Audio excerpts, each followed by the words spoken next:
Boker Tov, everyone. So this is a very famous parsha, Shlach Lecha, in which the spies or the scouts are sent ahead to the land. And I think a lot of us know this story. I want to actually pause from that story because there is another element to this parsha that I think is really interesting that I want to talk about.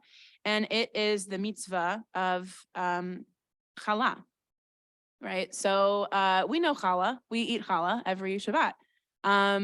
But the name challah actually comes from the mitzvah of separating the dough and dedicating a portion of it to God. So that actually comes in this portion, that this mitzvah. And I think it's really interesting because it's one of the mitzvot that we still do today. I think also it's interesting because in reading about it, it's supposedly there's a minimum amount of flour that you're supposed to have in order to do the separation of the dough. Apparently, it's the magic number is 59 ounces, which is quite a lot.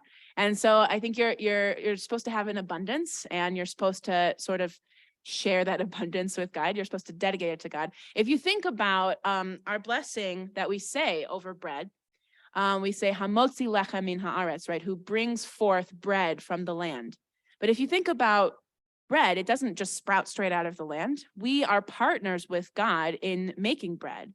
And so the custom of separating the dough and dedicating a portion of it to God acknowledges that partnership and the fact that it does ultimately go back to God as the ultimate provider of land and water, the rains, and the earth, and therefore the wheat that's grown. And we're partners with God in taking that wheat and harvesting it after it's been grown and grinding it down into wheat and mixing it with water and all the other necessary ingredients in order to make bread, making the bread and distributing it among the people, among ourselves.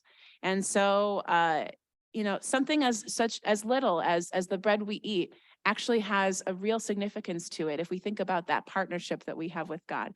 And so not only when we eat our food, we make those acknowledgments, we say our blessings, but we recognize that we're partners with God when we enact those mitzvot. So if you are making challah anytime soon, I hope you think again about this mitzvah. It's a little mitzvah, but it has, I think, big consequence in our lives because we acknowledge that. So I think it's a really beautiful mitzvah, and we share that abundance with God and with each other. So have a good day.